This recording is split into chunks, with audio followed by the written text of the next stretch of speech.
Hello दोस्तों, आप सभी को मेरा प्यार भरा नमस्कार। मैं आशीष आप सबका स्वागत करता हूं आपके अपने पसंदीदा चैनल एक लक्ष्य एकेडमी में। दोस्तों, ये हमारा प्रयास आपके संघर्ष से लेकर सफलता की ओर। आज हम लेकर आए हैं घटनाचक्र सीरीज़ में पॉलिटी सब्जेक्ट, जो कि आपकी है भारतीय राज्य व्यवस्था एवं शासन। इसमें एक मेन टॉपिक जो कि संविधान का मूल माना जाता है, जिसका नाम है उद्देशिका, और इस उद्देशिका को आप लोग प्रस्तावना भी कहते हैं। संविधान की प्रस्तावना, इंग्लिश में इसको प्रीएम्बल कहा जाता है। ठीक है दोस्तों, तो आज हम प्रीएम्बल के बारे में जानेंगे कि ये एक्चुअली है क्या।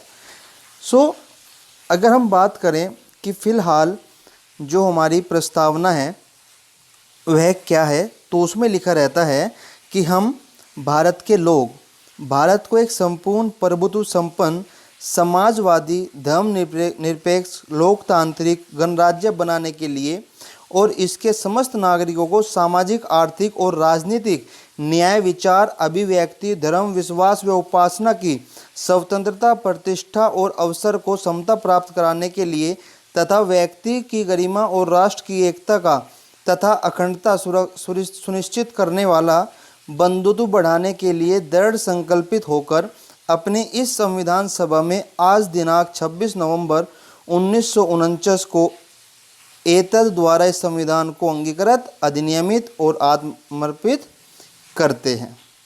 ठीक है दोस्तों, तो ये था इसका एक मूल सार। अब जानते हैं इसके बारे में। पंडित जवाहरलाल नेहरू द्वारा संविधान सभा में 13 दिसंबर 1946 को उद्देश्य प्रस्ताव प्रस्तुत किया था। मतलब 13 दिसंबर 1946 को जवाहरलाल नेहरू ने जो संविधान सभा में एक उद्देश्य बताया था कि हमारे संविधान के लिए हमारा जो आगे उद्देश्य होगा देश के निर्माण में, वह क्या होगा। उस उद्देश्य प्रस्ताव को ही 22 जनवरी 1947 को उद्देश्य प्रस्ताव को ही उद्देशिका के रूप में संविधान सभा द्वारा स्वीकार किया गया। उस उद्देश्य प्रस्ताव को ही प्रस्तावना के रूप में स्वीकार किया गया। उसके बाद 42वें संविधान संशोधन अधिनियम, किसमें 42वें संविधान संशोधन अधिनियम जो कि 1976 में हुआ था, उसके द्वारा उद्देशिका में कुछ शब्द जोड़े गए। क्या? समाजवादी, पंथ निरपेक्ष, अखंडता। समाजवादी, पंथ निरपेक्ष, अखंडता। समाजवादी आपका होता है सोशलिस्ट, धर्मनिरपेक्ष होता है सेक्युलर। उसके बाद आपका पंथ निरपेक्ष है।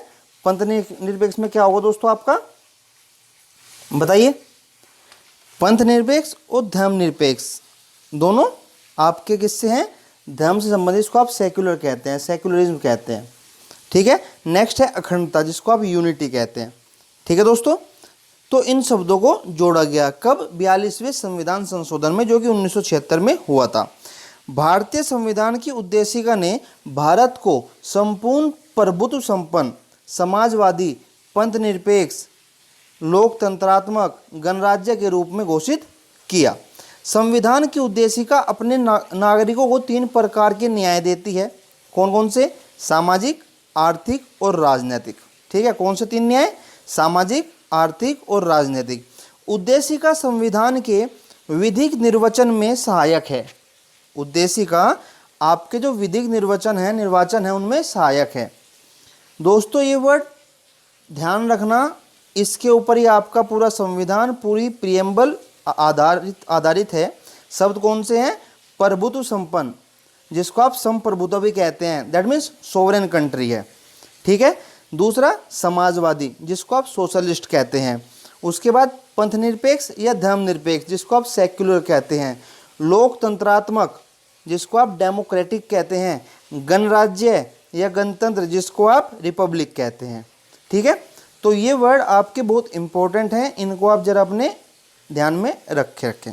नेक्स्ट सर, 3 प्रकार के न्याय कौन से? सामाजिक, आर्थिक और राजनीतिक। उसके बाद सर अल्लादी कृष्णस्वामी अय्यर। कौन? सर अल्लादी कृष्णस्वामी अय्यर के अनुसार जो उद्देशिका है वह हमारे स्वप्नों और विचारों का प्रतिनिधित्व करती है।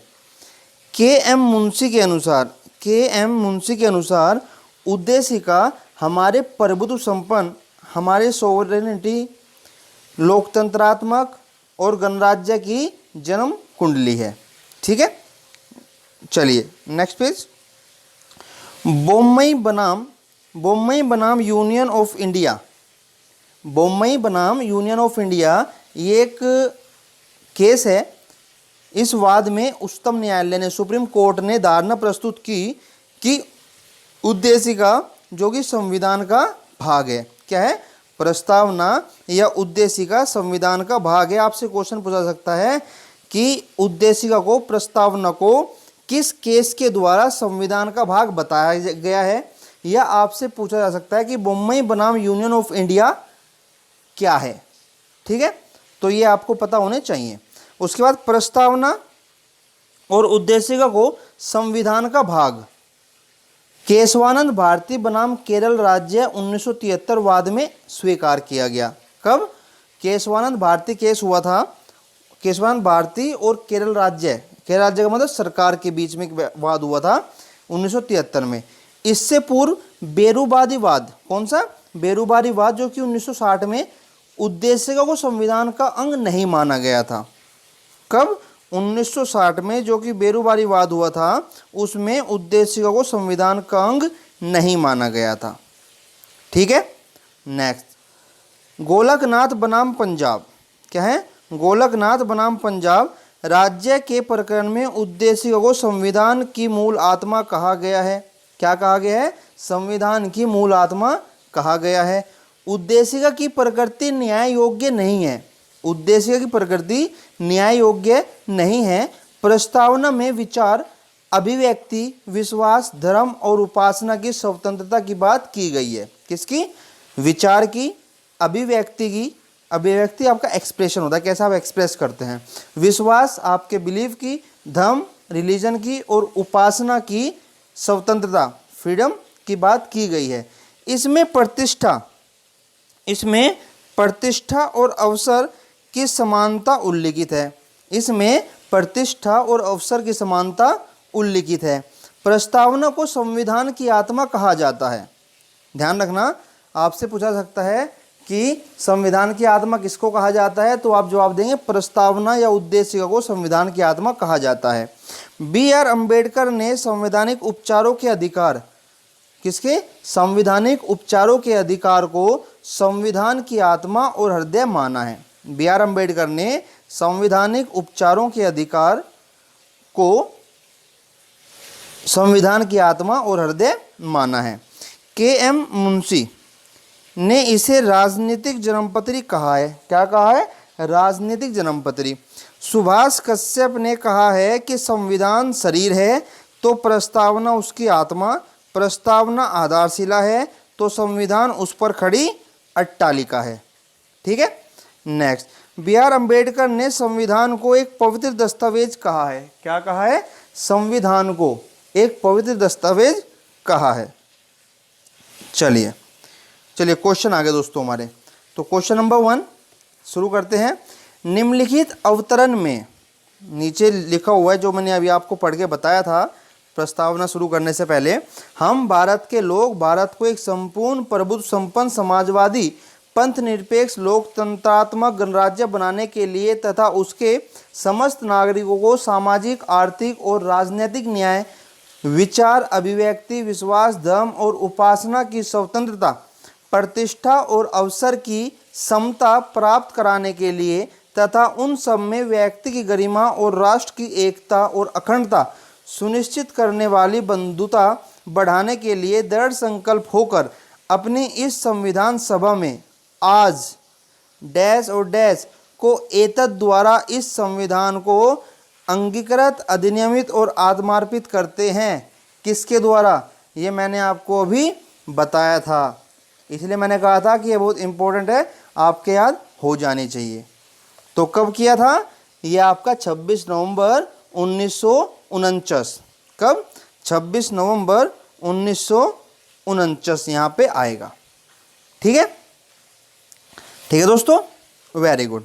चलिए क्वेश्चन नंबर 2। भारतीय गणतंत्र की 26/1/1950 को सही संवैधानिक वस्तुस्थिति क्या थी जब संविधान लागू किया गया था। भारतीय गणतंत्र की 26 जनवरी 1950 को सही संवैधानिक वस्तु स्थिति क्या थी जब संविधान लागू किया गया था? लोकतंत्रात्मक गणतंत्र था, संपूर्ण प्रभुत्व संपन्न धर्मनिरपेक्ष लोकतंत्रात्मक गणराज्य था, संपूर्ण प्रभुत्व संपन्न लोकतंत्रात्मक गणराज्य था, या संपूर्ण प्रभुत्व संपन्न समाजवादी धर्मनिरपेक्ष लोकतंत्रात्मक गणराज्य ये था। तो दोस्तों हमने पता है कि जो इसमें वर्ड जोड़े गए थे वे 42वें संविधान संशोधन 1976 के बाद जोड़े गए थे। उससे पहले इसमें सिर्फ संपूर्ण प्रभुत्व संपन्न लोकतंत्रात्मक गणराज्य ही था। ठीक है, तो इसमें आपका ऑप्शन नंबर सी हो जाएगा। चलिए, भारत के संविधान के निर्माताओं को या निर्माताओं का मत निम्नलिखित में से किसमें प्रतिबंधित होता है?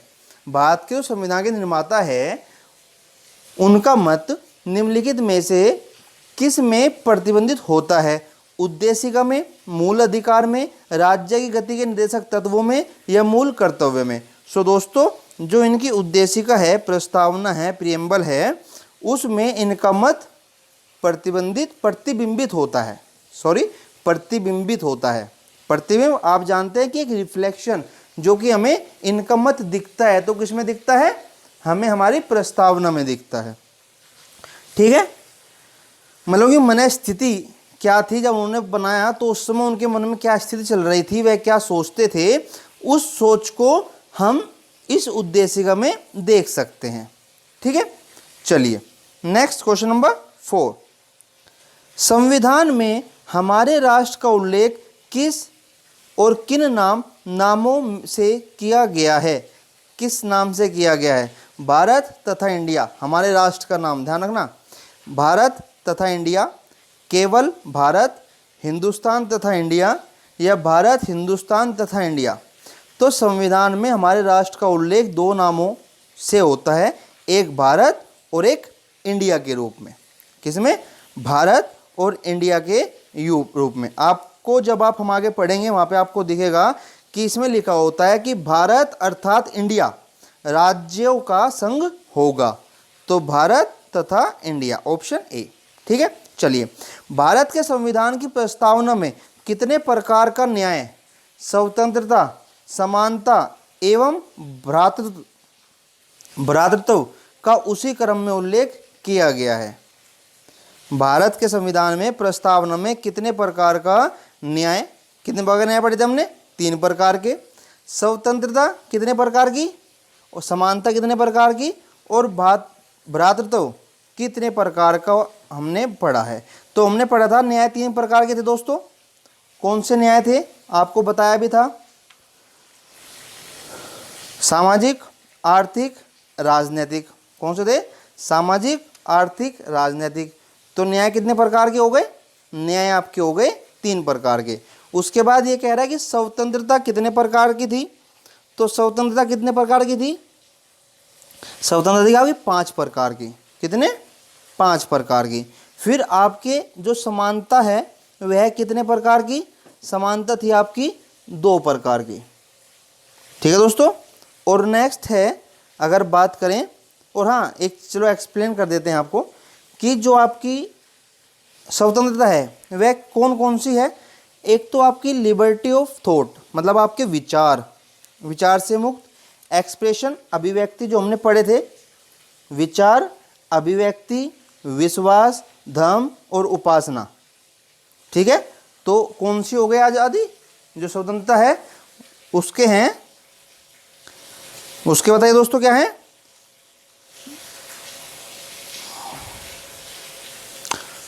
आपकी फ्रीडम है सिर्फ विचारों की अभिव्यक्ति, विश्वास, धर्म और उपासना की। नेक्स्ट अगर समानता की बात करते हैं, 2 समानताएं कौन सी हैं? तो समानताएं हैं आपकी प्रतिष्ठा और अवसर। क्या दोस्तों? प्रतिष्ठा और अवसर। ठीक है, गुड। और उसी तरह भ्रातृत्व, जो आपका भ्रातृत्व है वह 1 प्रकार का, ठीक है, कि भाईचारा। तो ये आपका हो गया 3, 5, 2, 1, दैट मीन्स आपका ऑप्शन 1। ठीक है, चलिए क्वेश्चन नंबर 6, भारतीय संविधान की प्रस्तावना में भारत को किस रूप में घोषित किया गया है? भारतीय संविधान की प्रस्तावना में भारत को किस रूप में घोषित किया गया है? एक सार्वभौम प्रजातांत्रिक गणतंत्र, एक समाजवादी प्रजातांत्रिक गणतंत्र, या एक सार्वभौम समाजवादी धर्मनिरपेक्ष प्रजातांत्रिक गणतंत्र, या इनमें से कोई नहीं। तो हमने पढ़ा था अभी कि एक सार्वभौम समाजवादी धर्मनिरपेक्ष प्रजातांत्रिक गणतंत्र के रूप में घोषित किया गया है। ठीक है, चलिए क्वेश्चन नंबर 7, निम्न शब्दों पर विचार करना है। समाजवादी, प्रजातांत्रिक, सार्वभौमिक, धर्मनिरपेक्ष। इनको विचारानुसार क्रम दीजिए। इनको विचारानुसार, विचार के अनुसार क्रम दीजिए। तो सबसे पहले क्या था? सबसे पहले अगर मैं आपको बता दे चाहूँ तो वो है आपका कि भारत संविधान की प्रस्तावना में भारत को एक सार्वभौम, ध्यान रखना क्रम बता रहा हूँ, याद रखना सबका, सार्वभौम समाजवादी धर्मनिरपेक्ष प्रजातांत्रिक गणतंत्र। ठीक है, सार्वभौम समाजवादी धर्मनिरपेक्ष प्रजातांत्रिक गणतंत्र। तो क्या है? पहले क्या आएगा? सार्वभौम, फिर समाजवादी, फिर धर्मनिरपेक्ष, फिर प्रजातांत्रिक। तो क्या हो गया? ये आपका हो गया CADB। क्या हुआ? Option number A। ठीक है दोस्तों, चलिए क्वेश्चन नंबर 8। क्वेश्चन नंबर 8, निम्नलिखित शब्दों में कौन से शब्द 42वें संविधान संशोधन द्वारा प्रस्तावना में जोड़े गए थे? तो कौन से शब्द जोड़े गए थे दोस्तों? हम पढ़ चुके हैं पहले भी, बताइए। समाजवाद, समाजवाद, ग्राम स्वराज, पंथ निरपेक्षता, संपूर्ण प्रभुत्व संपन्न। तो कौन से जोड़े गए थे? सिर्फ समाजवाद जोड़ा गया था और आपका पंथ निरपेक्ष जोड़ा गया था। संपूर्ण प्रभुत्व संपन्न पहले से ही था। तो समाजवाद और आपका पंथ निरपेक्षता, जिसको आप धर्मनिरपेक्ष कहते हैं। ठीक है, तो फर्स्ट और थर्ड, दैट मीन्स आपका ऑप्शन हो जाएगा B। ठीक है, चलिए क्वेश्चन नंबर 9, भारतीय संविधान की प्रस्तावना में समाजवादी शब्द किस संशोधन के तहत जोड़ा गया था? तो हमने पढ़ा अभी 42वें संविधान संशोधन के तहत, जो कि 1976 में किया गया था। ठीक है, नेक्स्ट, निम्नलिखित में से कौन सा 42वें संशोधन के माध्यम से भारत के संविधान की प्रस्तावना में जोड़ा गया? संप्रभुता, व्यक्ति गरिमा, निजता, या समाजवाद पंथ निरपेक्ष। तो आपको पता है कि समाजवाद और पंथ निरपेक्ष को 42वें संविधान संशोधन 1976 के द्वारा जोड़ा गया था। चलिए क्वेश्चन नंबर 11, भारतीय संविधान की प्रस्तावना में धर्मनिरपेक्ष व समाजवादी शब्द कब जोड़ा गया? हम सब जानते हैं 42वें संशोधन द्वारा। ठीक है दोस्तों, नेक्स्ट, निम्नलिखित में से कौन भारत को धर्मनिरपेक्ष राज्य वर्णित करता है? कौन भारत को धर्मनिरपेक्ष राज्य वर्णित करता है? मौलिक अधिकार, संविधान की प्रस्तावना, 9वीं अनुसूची, या राज्य के नीति निर्देशक तत्व। तो दोस्तों जो इनको वर्णित करता है वह है आपकी संविधान की प्रस्तावना, प्रीएम्बल ऑफ योर कॉन्स्टिट्यूशन। ठीक है, चलिए क्वेश्चन नंबर 13, निम्नलिखित शब्दों में से कौन सा शब्द सन 1975 में, निम्नलिखित शब्दों में से कौन सा शब्द 1975 में भारतीय संविधान की प्रस्तावना में सम्मिलित नहीं था? बंधुत्व, संप्रभु, समानता, अखंडता। बताइए। तो दोस्तों 1975 में इनमें से आपका अखंडता शब्द जो है वह प्रस्तावना में सम्मिलित नहीं था, क्योंकि समाजवादी, पंथनिरपेक्ष और अखंडता ये तीन शब्द 42वें संविधान संशोधन 1976 में जोड़े गए थे। ठीक है, चलिए भारतीय संविधान की उद्देशिका में संशोधन किया गया था, अभी हमने पढ़ा कब किया गया था? 42वें संशोधन द्वारा। कौन संशोधन द्वारा किया था? 42वें संशोधन कब? 1976 में। ठीक है, चलिए नेक्स्ट क्वेश्चन नंबर 15, संविधान की उद्देशिका के संबंध में निम्न कथनों पर विचार करना है। और जो नीचे कूट या क्रूट दिए हुए हैं, ऑप्शन दिए हुए हैं, उनमें से बताना है कौन सा सही है। पंडित नेहरू द्वारा प्रस्तुत ऑब्जेक्टिव प्रस्ताव, जिसको उद्देश्य प्रस्ताव कहा गया था, अंतोग्यत्वा उद्देशिका बना। क्या सही है? बिल्कुल सही है, क्योंकि जो उन्होंने उद्देश्य प्रस्ताव दिया था उसको ही बाद में संविधान सभा ने उद्देशिका या प्रस्तावना के रूप में अपना लिया था। नेक्स्ट, इसकी प्रकृति न्याय योग्य नहीं है। बिल्कुल ठीक बात दोस्तों, इसकी प्रकृति न्याय योग्य नहीं है, तो ये कथन भी आपका सही है। इसका संशोधन नहीं किया जा सकता। क्या ऐसा है? क्योंकि संविधान संशोधन 1976 में किया है, तो ये बात इसकी गलत है। ठीक है। उसके बाद संविधान के विशिष्ट प्रावधानों को यह रद्द करता है। संविधान के विशिष्ट प्रावधानों को यह रद्द नहीं कर सकता। संविधान के विशिष्ट जो स्पेसिफाइड प्रावधान हैं उनको यह रद्द नहीं कर सकता, तो यह बात बिल्कुल सही है। तो दोस्तों इसका 1 2 4 सही है, 3 गलत है, तो इसमें आप कर दोगे 1 2 4 कौन सा ऑप्शन में है? बी में। ठीक है दोस्तों, वेरी गुड। चलिए come on the next question 16। Question number 16। 26 नवंबर 1949 को अंगीकृत भारतीय संविधान की प्रस्तावना में शब्द सम्मिलित नहीं थे। 26 नवंबर 1949 को जो संविधान की प्रस्तावना अंगीकृत की गई थी उसमें कौन से शब्द नहीं थे? समाजवादी नहीं थे, पंथनिरपेक्ष नहीं था, अखंडता नहीं था, गणराज्य नहीं था। सो दोस्तों इसमें आपका समाजवादी, पंथनिरपेक्ष और अखंडता, समाजवादी, पंथनिरपेक्ष और अखंडता, ये शब्द बताइए थे या नहीं थे? तो ये शब्द नहीं थे। ठीक है, वो आपको बता देते हैं कैसे। कि जब 13 दिसंबर 1946 को पंडित नेहरू जी ने इसको प्रस्तुत किया था, तो 22 जनवरी 1947 को इसको उद्देशिका मान लिया था। इसकी प्रकृति यद्यपि संविधान के विशिष्ट प्रावधानों को यह रद्द नहीं कर सकती, तथापि केशवानंद और इसके बाद अगर बात देखें तो 42वें संविधान संशोधन में इसमें समाजवादी, क्या हो गया था? समाजवादी, पंथनिरपेक्ष और अखंडता कब जोड़े गए थे? 1976 में जोड़े गए थे। और हमसे पूछा क्या जा रहा है कि 1949 में सम्मिलित कौन से नहीं थे? तो ऑब्वियस सी बात है कि ये तीनों ही नहीं होंगे, तो इसका ऑप्शन आपका हो जाएगा तीसरा। ठीक है, चलिए नेक्स्ट। भारत में लौकिक सार्वभौमिकता है। भारत में लौकिक सार्वभौमिकता है क्योंकि संविधान की प्रस्तावना आरंभ होती है।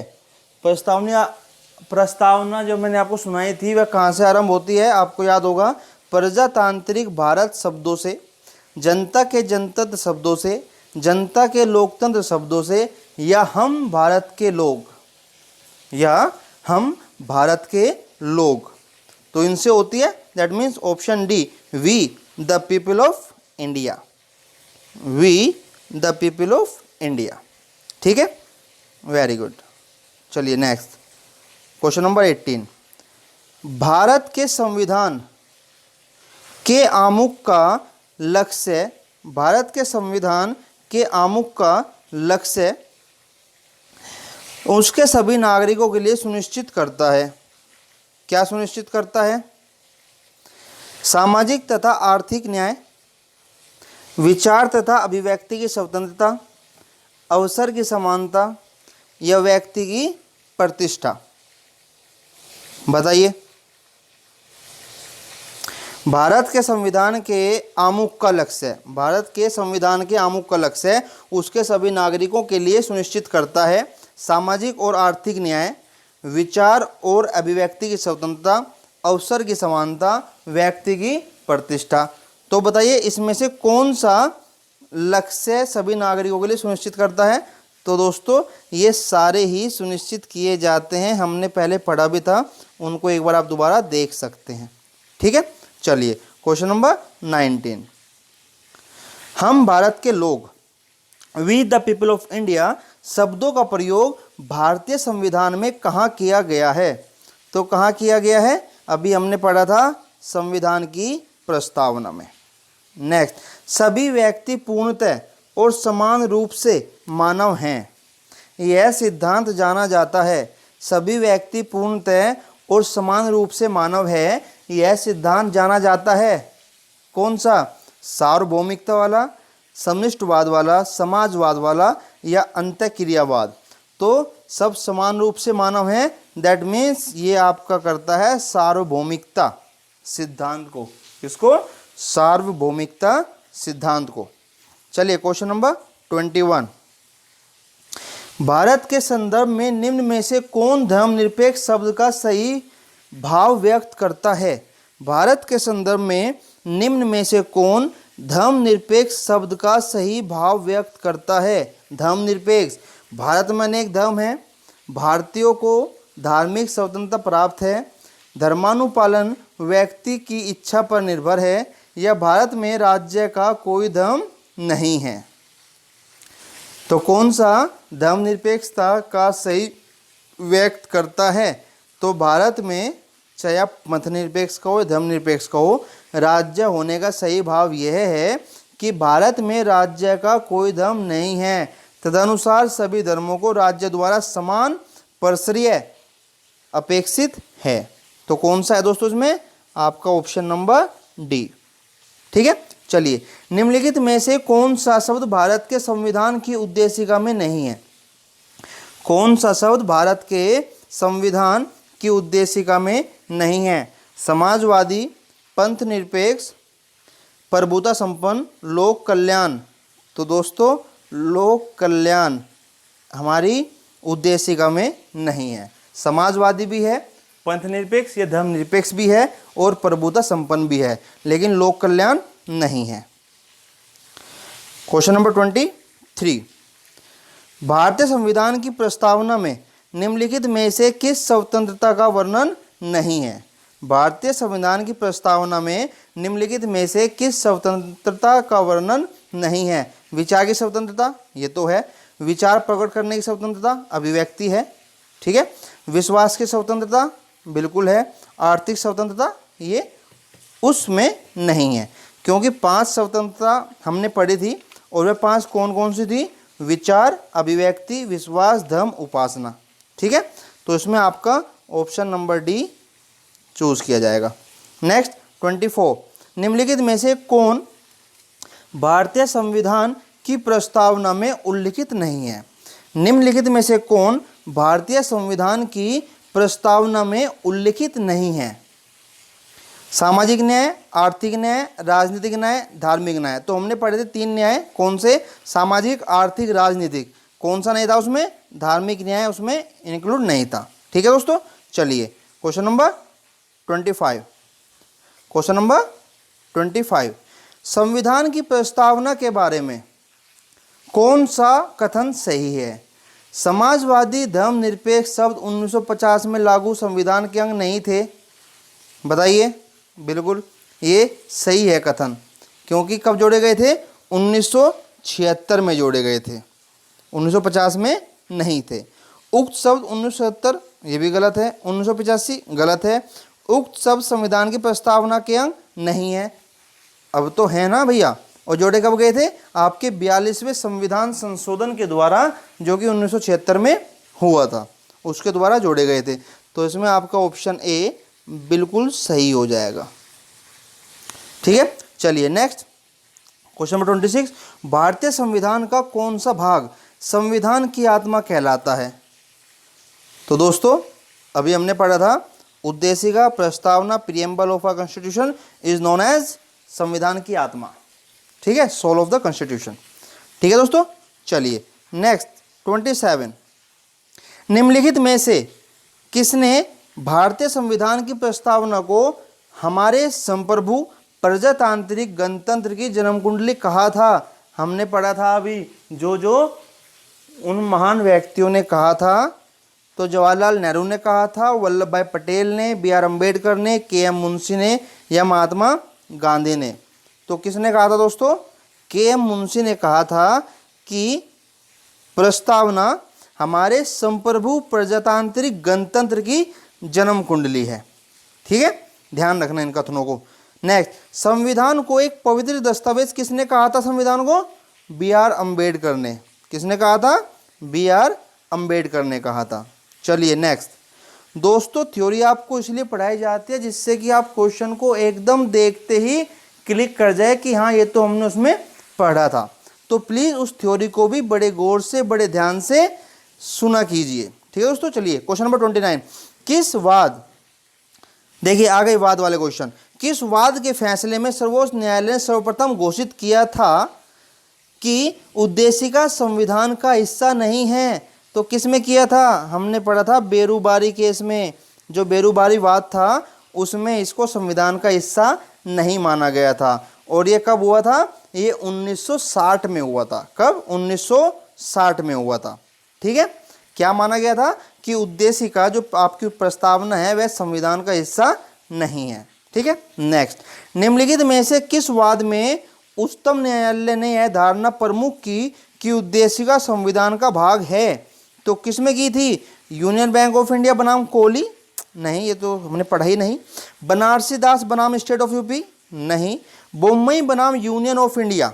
बम्बई बनाम यूनियन ऑफ इंडिया, इस केस में यह बताया गया था, यह मान लिया गया था, उल्लेख किया था कि उद्देशिका संविधान का भाग है।